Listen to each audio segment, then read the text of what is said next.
Hello everyone, কেমন আছেন সবাই? সবাইকে শুভ বড়দিনের শুভেচ্ছা। তো এই হচ্ছে আমার 2024-এর ক্রিসমাস ডেতে করা ডাইনিং টেবিলের ডেকোরেশন। তো গতকাল একটা ভিডিও আপলোড করেছিলাম, সেখানে বলেছিলাম যে খুব শীঘ্রই আমি ক্রিসমাস ডেতে কি আয়োজন করছি সেটা সবার সাথে শেয়ার করব। তো ক্রিসমাস ডের দিন সকাল সকাল উঠে গেলাম, উঠেই তো ক্রিসমাসের যে জাম্পার সেটা আর হ্যাট পরে রেডি।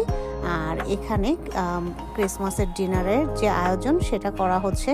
তো এখানে বানানো হচ্ছে অন্থন, আর আমাকে হেল্প করছেন আমার মেয়ে এবং আমার হাজব্যান্ড। তো অনেকেই হয়তো বলবেন যে ক্রিসমাস ডেতে অন্থন কে খায় জানি না, বাট আমি করছি কারণ অন্থনটা আমাদের খুবই পছন্দের। আর এই যে এখানে দেখতে পাচ্ছেন হোল চিকেন, আমি এটাকে গতকাল ম্যারিনেট করে রেখেছিলাম।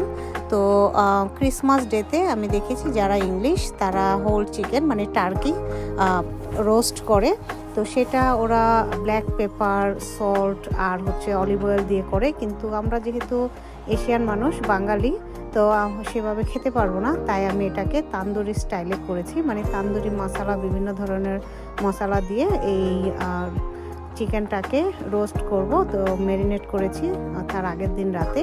তো এখন আমি যেটা করব, এখানে কিছু সবজি কেটে রেখেছি। প্রথমে ভেবেছিলাম বয়েল করব, কিন্তু যে তান্দুরি মশলাটুকু রয়ে গিয়েছিল ভাবলাম না, এটার মধ্যে এই সবজিগুলোকে একটু মাখিয়ে এই চিকেনটার আশেপাশে দিয়ে এটাকে রোস্ট করে ফেলি। কারণ বয়েল করলে হয়তো বাচ্চারা হয়তো খেতে পারবে না, তো সেই কারণেই এটাকে রোস্ট করা। আর এই যে এখানে দেখতে পাচ্ছেন অন্থন বানানো হয়ে গেছে, স্যুপের জন্য সব কিছু রেডি হয়ে গেছে। যেহেতু অন্থন বানাচ্ছি, সো স্যুপ তো বানাবোই, কারণ অন্থন আর স্যুপ এই দুইটার কম্বিনেশন খুব অসাধারণ। তো এখানেই তো আমি চিকেনটা রেখে দিয়েছি, চিকেনের পা দুটোকে সুতা দিয়ে বেঁধে দিয়েছি। আর এই যে এখন সবজিটা একটু মাখিয়ে নেব, মাখিয়ে তারপরে তো চিকেনের চারপাশে দিয়ে দিলাম, আর এর উপর একটু অলিভ অয়েল দিয়ে দিয়েছি। এখন আমি রোস্ট করব। তো প্রথমে যেটা করতে হবে, ওভেনটাকে প্রিহিট করব, কিন্তু পরে আমার মনে পড়লো যে ইয়র্কশায়ার পুডিং তো রাখা হয়নি, তো সেটাও রেখে দিলাম। কারণ ইয়র্কশায়ার পুডিংটা সবার পরে আমি ওভেনে দিব, কারণ এটা বেশি সময় লাগে না, একদম এন্ডে হয়তো দিব।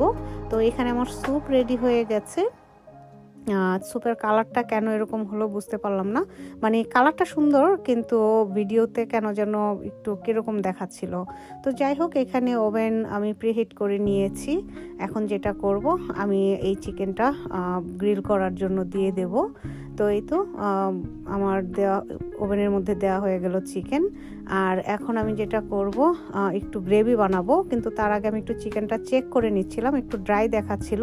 তো চারপাশ থেকে আমি একটু তেল নিয়ে এর উপরে দিলাম, আর সাথে সাথে গ্রেভিও বানিয়ে নিলাম। তো এই তো এখানে আমার ডাইনিং টেবিলে আমি সব কিছু নিয়ে এসেছি। ইয়র্কশায়ার পুডিং হয়ে গেছে, স্যুপ হয়ে গেছে, তারপরে চিকেন গ্রিল হয়ে গেছে, সবজি গ্রিল হয়ে গেছে, এখানে আছে অন্থন আর আছে গ্রেভি।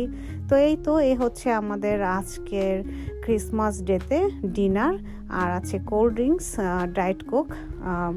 তো এই ছিল আজকের একটি ছোট্টখাট্ট আয়োজন। আসলে আমি সারাটা বছর অপেক্ষায় থাকি যে কবে ক্রিসমাস ডে আসবে, কারণ এই সময়টাতে আমরা মোটামুটি ইংল্যান্ডে যারা আছি সবাই বন্ধ পেয়ে থাকি। এই একটি দিন যেই দিনে আমরা মোটামুটি 99% মানুষ বন্ধ পাই, এবং আমরা আমাদের পরিবারদেরকে খুব ভালোভাবে সময় দিতে পারি। বিশেষ করে আমি তো খুব লম্বা একটা ছুটি পাই এই ক্রিসমাস টাইমটাতে। আমার জন্য মনে হয় যে খুবই খুশির এই সময়টা, কারণ অন্য সময় হয়তো আমি তেমন একটা বড় বন্ধ পাই না, কিন্তু এই সময়টাতে আমি বন্ধ পেয়ে থাকি, খুব লম্বা একটা দিনের বন্ধ পেয়ে থাকি। তো আমার জন্য তো খুব ভালো একটা সময়। তো এই ছিল আমার আজকের ভিডিও। আর তার আগে, ভিডিওটা শেষ করার আগে সবাইকে বলে দিচ্ছি, আমার এই ভিডিওতে যদি কোনো ভুল ত্রুটি থেকে থাকে সবার কাছে অনুরোধ রইল ক্ষমা সুন্দর দৃষ্টিতে দেখার। আর পরবর্তী ভিডিও হয়তো শীঘ্রই আপলোড করব। আর আপনারা যেখান থেকে আমার এই ভিডিওটা দেখছেন, আবারও সবাইকে জানাচ্ছি বড়দিনের শুভেচ্ছা আর অ্যাডভান্স হ্যাপি নিউ ইয়ার।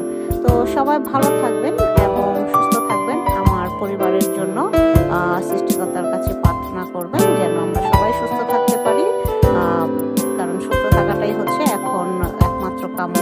তো এই তো সবাইকে অসংখ্য